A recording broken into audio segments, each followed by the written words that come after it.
They try to make it seem like it's good advice, like they're trying to help you out, but it's not true. They're not trying to help you out. The fact of the matter is, they feel uncomfortable by your path to greatness. 362 days of working out for at least an hour, and I get hit with a challenge, which I kind of expected. I figured if any challenge was going to come, it would be this week, a couple days away from hitting my goal of 365. Got some sort of respiratory illness. This is probably the hardest workout of the year for me. I've dug my car out of snow during a snowstorm to go to the gym. All types of things happen, but I still ended up going because that was the goal. Today was absolutely the hardest workout of the year, and I loved it. I loved every moment of it because I understand that when you do things that are hard, that's when you become better, and that's when you can do great things. People are always trying to escape the hard. They're always trying to find the path of least resistance, but there's nothing that grows without pain. There's nothing that is spectacular without some struggle. There's always a fork in the road. You have to learn to teach your body who's boss. The body is a servant of the mind, and you tell it what to do. Your mind tells your body what to do. And once you can tell your body what to do, then you could start to tell yourself what to do. You can start to control your actions a lot more because you see that you can control your body and you have the proof that you do have some sort of control. Embrace doing hard things.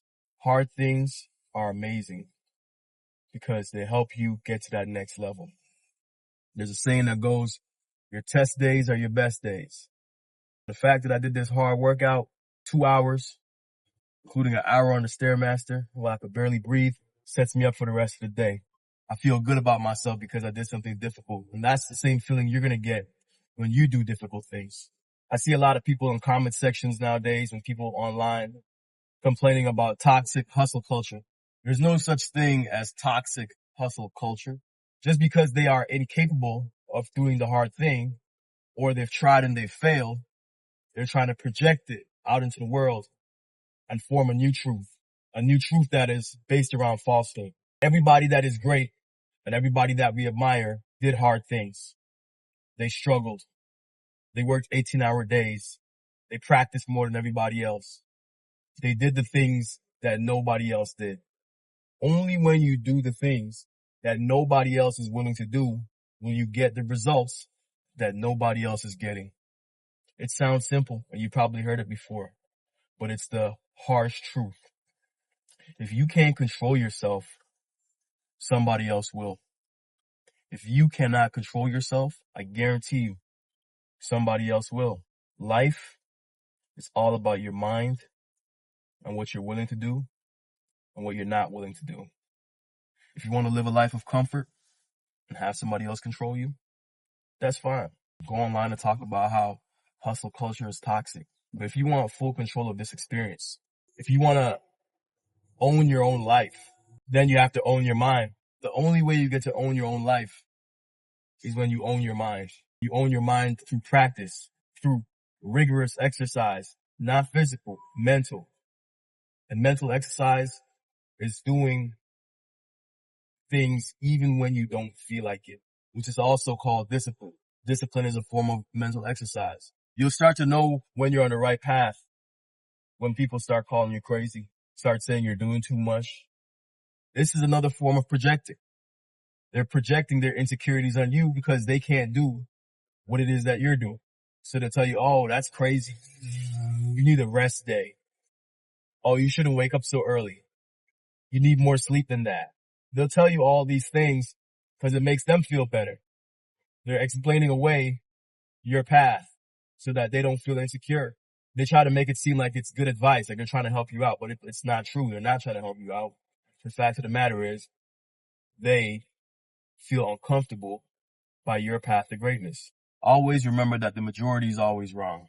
Whatever you see the majority of people doing, that is the wrong path. Because the majority is always led. They don't lead. They follow what everybody else is doing. And that's why we see great people doing difficult things and doing things that are contrary to popular belief. they don't sleep for years. They sacrifice. And even though it's tough, that's part of the pain. That's part of the pain. Pain is good for growth.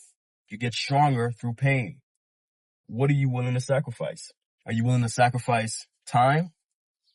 Are you willing to sacrifice energy, leisure, sleep? What is it that you're willing to sacrifice in order to get where you want to go? What pain are you willing to endure in order to get to these goals that you say you want so bad? The first step is to do the difficult things. Do the hard things, even when you don't feel like it.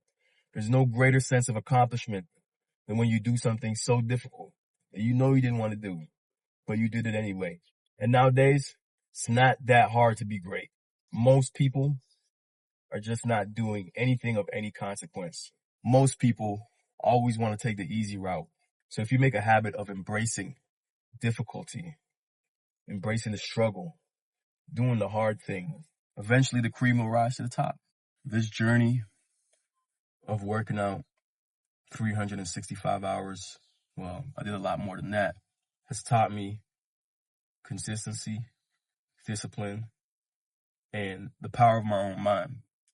And that's why it's important for you to remember always that the body is a servant of the mind, and you tell the body what to do.